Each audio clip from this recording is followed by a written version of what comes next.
Welcome back to our Bible study. Today, we are in 2 Corinthians chapter 12.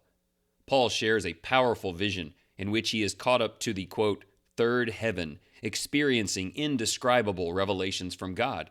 However, to prevent him from becoming prideful, he receives a thorn in the flesh, a persistent struggle that keeps him humble.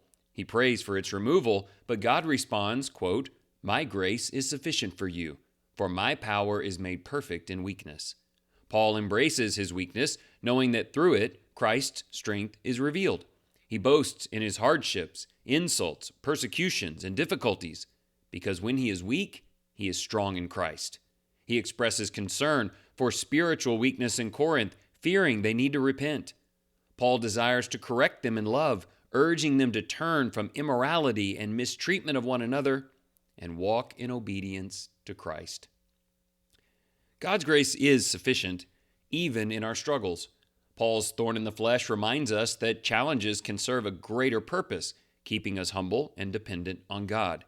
Instead of removing Paul's hardships, God assures him that his power is made perfect in weakness.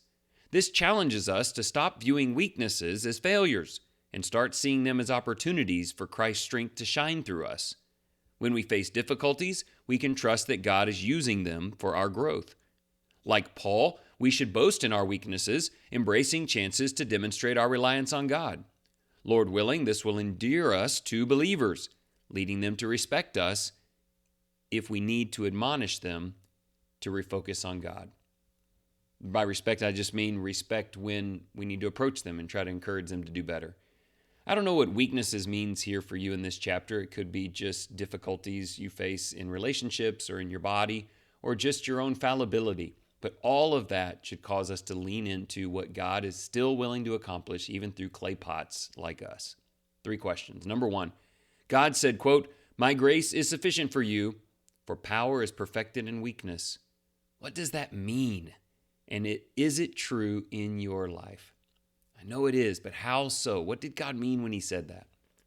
Question 2, why is it healthy for you to learn to boast in your weaknesses? What does that mean in terms of faith? And how does it cultivate great peace? Now, to be clear, it doesn't mean you stay down on yourself. I'm weak, I'm broken, I'm unworthy, I'm a mess. It means you look at those realities, and instead of letting them get you down, you say things like, "But praise be to God. There is no condemnation for those who are in Christ. And in my struggles, I can show people that we live for something more." Different elements like that is what I'm getting at. Question 3, Paul feared coming to them and finding brethren in sin, so he expressed that to them honestly. Will you do that with people caught in sin? In other words, if you know there's something broken in someone's life spiritually, will you in some way get that information to them to try to encourage them? Or do we end up waiting too long? Let's finish with a prayer. Mighty God, we are grateful that your grace is always enough. When we face struggles and weaknesses, remind us that your power sustains us. Help us to trust you in difficult times, filled with hope that you are working for our good. Teach us to embrace our weaknesses, not with frustration, but with faith, knowing that it is you that makes us strong. Keep us from pride and self-reliance, and draw us closer to you through every trial. Show us how to love you, love others, and encourage believers to flee sin as a way of proving that we truly trust in you. You get that today? You want to show God how much you truly care.